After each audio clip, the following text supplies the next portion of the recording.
berbahagia Ibu dan Bapak Guru hebat. Saya Eulalia Adventi Kesiani, CGP Angkatan 7 dari Kabupaten Banyumas akan menyampaikan prakarsa perubahan sesuai dengan kanvas baca sebagai aksi nyata dari modul 1.3.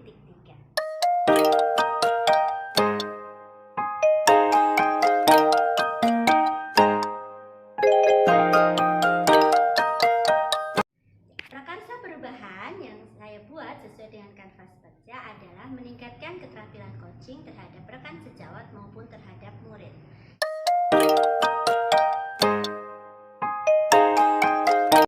Sesuai dengan kanvas baca, di poin B yaitu buat pertanyaan utama, saya membuat beberapa daftar pertanyaan tentang pengertian coaching. Saya mencari tahu apa itu coaching di berbagai sumber, baik melalui buku maupun internet.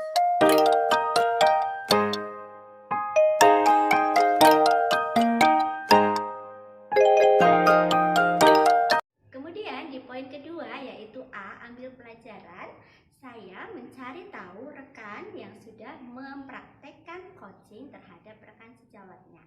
Dan saya kebetulan berkenalan dengan guru penggerak angkatan 5 dari SMA Buderan yang sudah mempraktekkan coaching kepada muridnya. Saya mewawancarai beliau supaya saya bisa menambah banyak pengetahuan tentang praktek coaching. Selamat pagi Bu Dian. Selamat pagi Bu Eli, baik sekali, terima Sehat, kasih. Ya, sehat. Bu Eli sendiri bagaimana? Sehat, puji Tuhan. Ya. Terima kasih atas kesediaannya. Sama-sama. Saya mau belajar dari Bu Dian. Separuh ya Bu. Ya, justru saya nanti yang malah banyak belajar ya. Iya.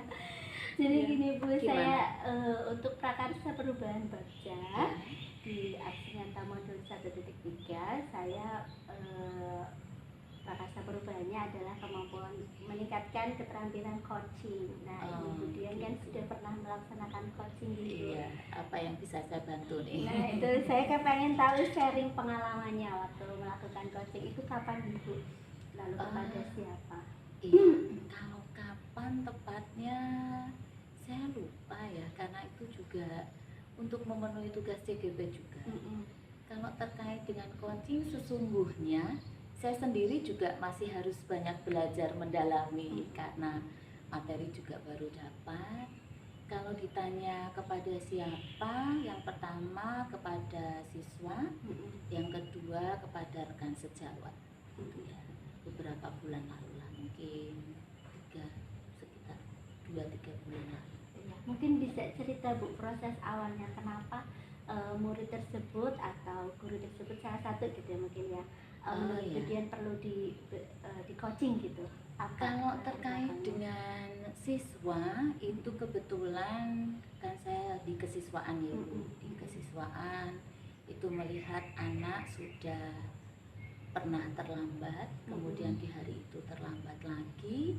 Kebetulan saya dengan koordinator kesiswaan ada di depan saat itu sedang bertugas, kemudian menanyakan kepada anak persoalan atau permasalahan yang dihadapi, kenapa kok sampai bisa terlambat.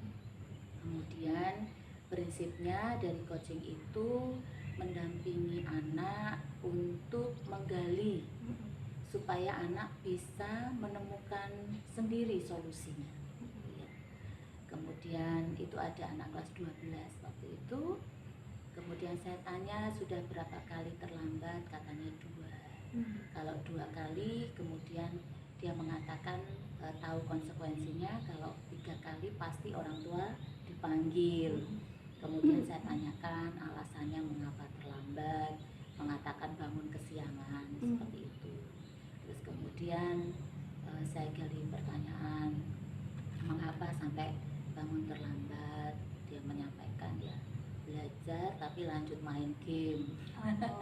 Nah, main gamenya ini yang sampai tinggi hari ya.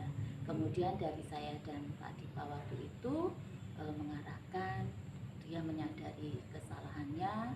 Kemudian dia mengatakan bahwa ada solusi yang dia pikirkan. Yang pertama waktu itu dia menyebutkan oh ya seharusnya saya pasang beker seperti itu. Yang kedua iya alarm. Terus yang kedua dia menemukan sendiri, mungkin bisa minta tolong mama untuk bangunkan, seperti itu.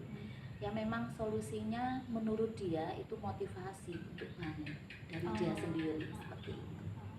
Itu yang pertama. Kemudian kalau coaching kedua itu terkait dengan supervisi, Bu Eli. Supervisi kelas. Iya, guru ini masih muda, dia punya potensi. Saya melihat pembelajarannya bagus, tetapi kok seperti masih ada yang kurang. Beliau merasa seperti itu.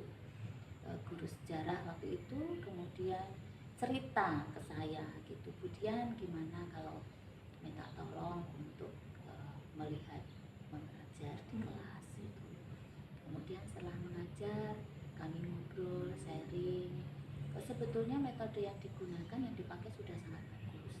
Tapi dari si ibu sendiri ini lewat coaching itu, ketika saya menggali pertanyaan-pertanyaan, dia menyampaikan bahwa dia butuh penguatan atau penegasan. Sebetulnya kalau proses coaching itu kan di dalam diri coachee itu sudah ada solusi sebetulnya. Dia tahu iya ada potensi di sana, hanya saja butuh penguatan, butuh penegasan bahwa apa yang dia pikirkan itu benar.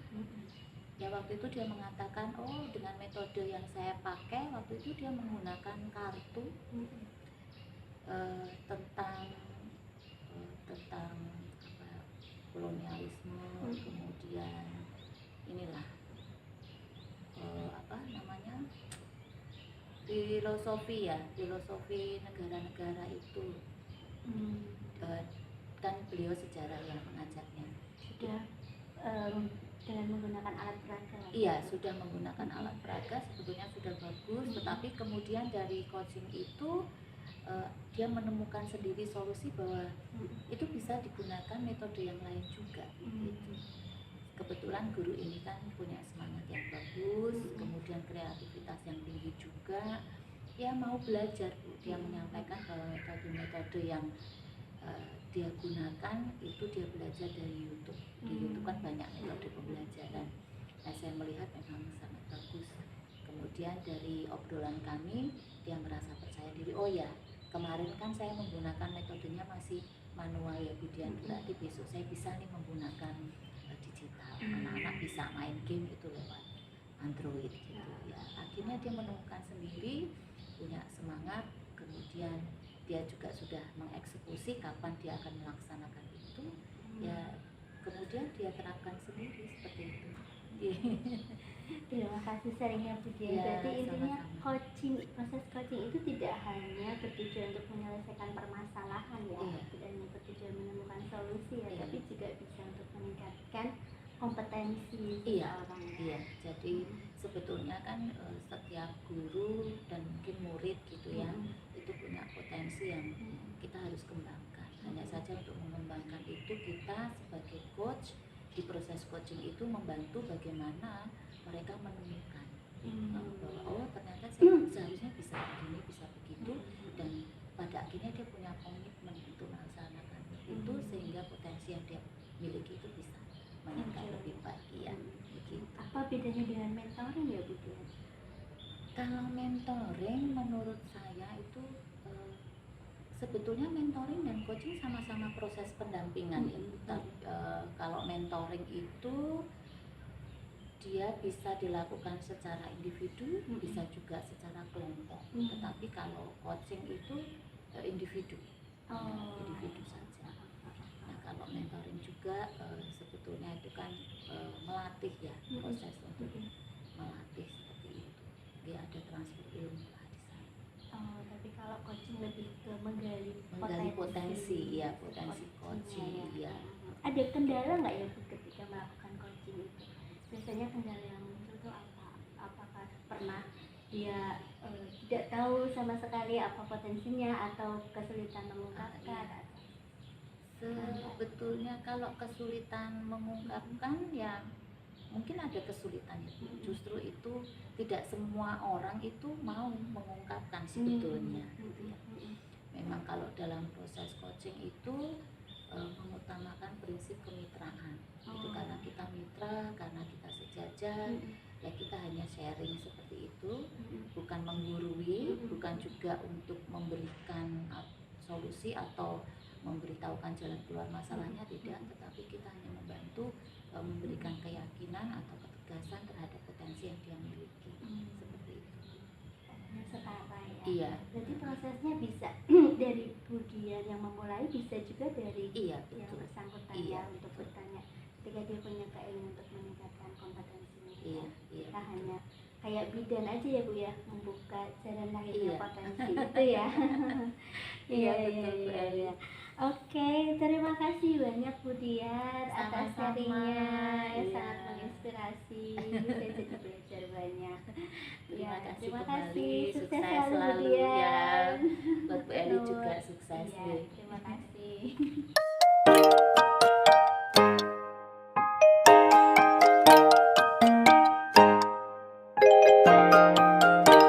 Di poin ketiga, yaitu G atau gali mimpi, saya membayangkan atau memimpikan perubahan apa yang akan terjadi baik terhadap guru maupun terhadap murid ketika praktek coaching itu berhasil dilaksanakan.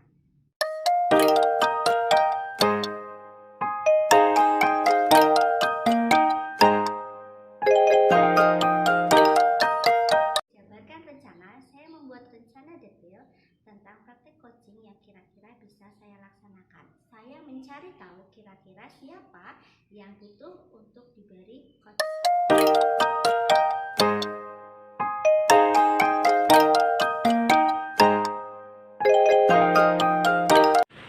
Bu Nana gimana? Sudah siap untuk mengikuti lomba bercerita? Ya, sebenarnya sih siap nggak siap Bu. Kenapa? Ya, saya sih agak nervous ya Bu. Kadang-kadang tuh kayak grogi gitu, apalagi kalau ngomong di depan orang tuh suka tiba-tiba ngeblank gitu. Takutnya kan pas lomba kejadian yang saya agak bikin khawatir gitu. Kira-kira gimana? Bu Nana punya trik nggak ya untuk mengatasi rasa grogi itu?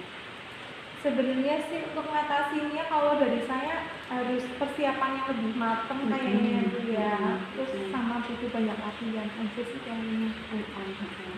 Latihan itu berarti kan bisa latihan di sekolah ya? Gimana ya biar Bu Nana punya kesempatan untuk latihan gitu? Kalau misalnya ini boleh nggak sih Bu, setelah jam literasi gitu saya masuk untuk latihan gitu, mencoba bercerita di depan anak gitu, kira-kira bisa nggak?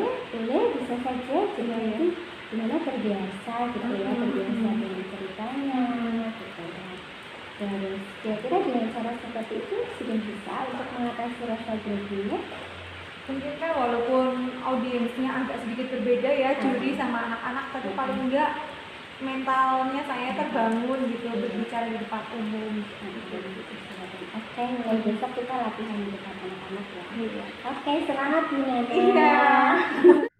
Berdasarkan praktek coaching yang sudah saya laksanakan, akhirnya guru tersebut mempunyai keberanian untuk mengikuti lomba.